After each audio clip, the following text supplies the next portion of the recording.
Hello and a big welcome back to the wee Larder channel. Today we're going to be making a delicious gingerbread slab recipe. So this recipe is based on the traditional Scottish gingerbread cake. It is so delicious. In many of the old recipes they actually recommended wrapping up the cake for a couple of days to enhance the flavour and the stickiness. I don't do that in this recipe, just quite simply because there is no way cake is going to be baked and left in my kitchen for 2 days without the kids eating it. It just ain't going to happen around here, and also with myself as well.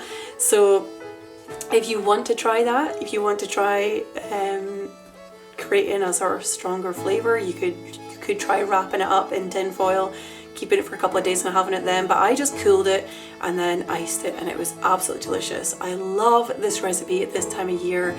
It is just so good with a nice cup of tea. It's just so warming with all the spices. It has all the flavours of like autumn in it to me, with the ginger and the spice. I love it. I absolutely love it.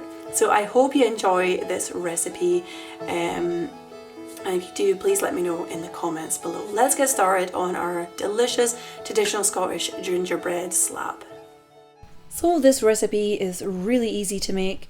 We're going to use all of these ingredients here, so make a note of these before we get started.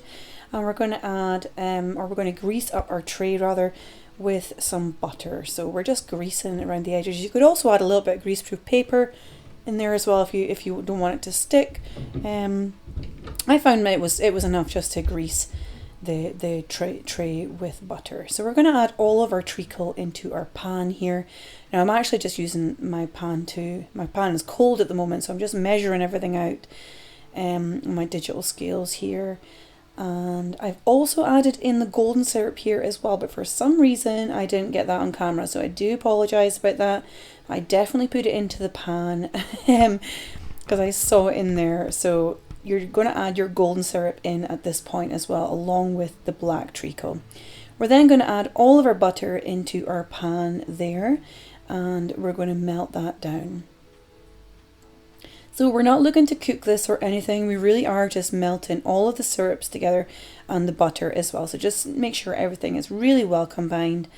And we're then going to take it off the heat once everything has melted together. So we're not cooking it for any length of time, we are just melting and combining. So take that off the heat, leave it to the side to cool a little while we prepare all the dry ingredients. So we're going to add the self-raising flour into our bowl there, and we're just going to give that a good sieve through.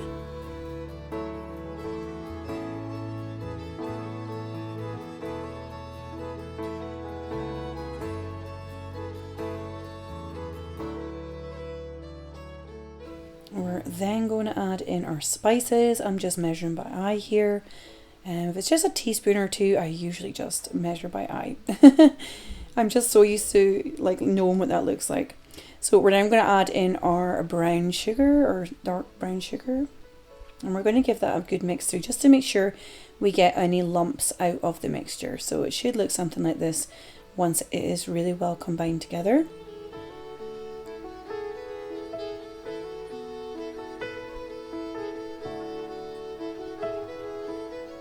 We're then going to make a hole in the middle of our mixture and add in our milk.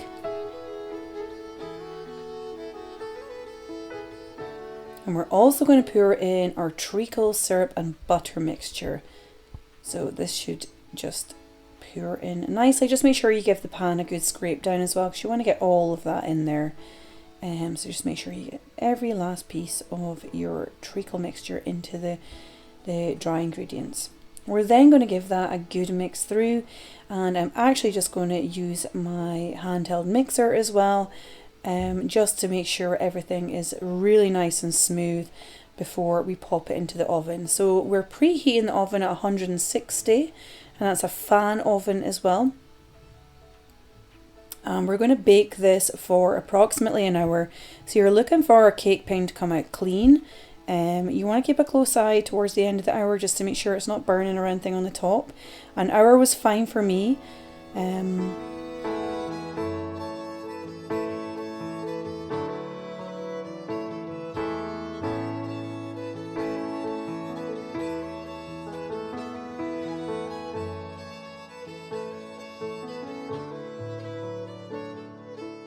So once your mixture is nice and smooth, we're going to pour all of that into our tin.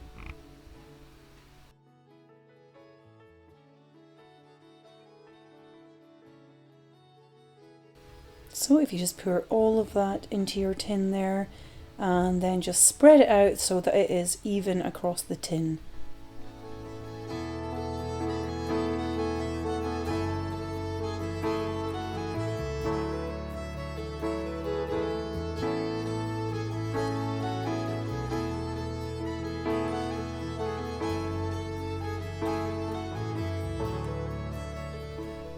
So after the hour, it should look something like this. I've left it to cool as well, obviously, because I wouldn't be carrying it with my bare hand if I hadn't done so.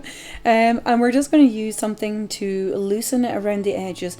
So it is quite a sticky mixture. You really want to leave it to cool almost completely before you take it out of the tin. I find it's easier once it's cool to come out of the tin. So just make sure it's fully away from the edges, and it should pop out like this. Sometimes it helps to have a little bit of greaseproof paper on the bottom of the tin. So if you want to do that, go ahead and do that. It just helps it to come out of the tin easier. And we're just going to add a little bit of icing sugar mixed with water on the top. So this is totally optional.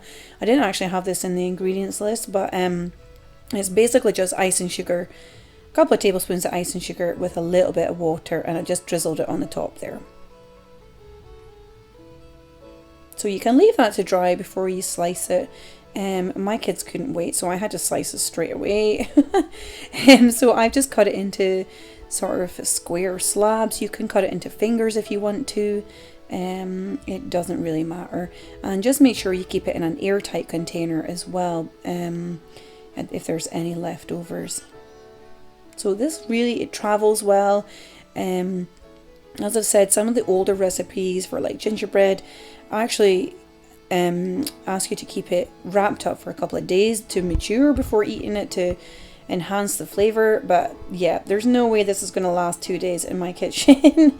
The kids really enjoyed this recipe, and they took it to school and for packed lunches and school snacks and things and after school snacks. So it was gone in under 2 days. There's no maturing allowed in my kitchen when it comes to cake.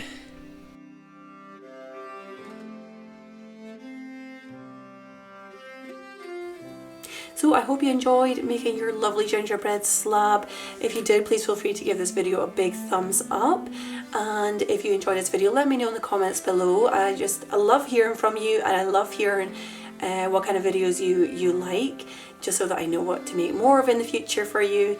If you enjoy traditional Scottish cooking, you can get a copy of my free traditional Scottish cookbook over on my website, angiemilne.com, and I also have details of my other cookbooks down in the comments below, in the description box below as well.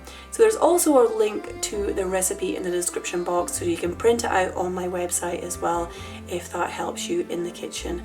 If you're on Instagram, pop over and say hello. Love to hear from you. And if you haven't subscribed, please feel free to click the subscribe button, and if you click the little bell next to it, I will see you guys again soon. So take care, lots of love, bye bye.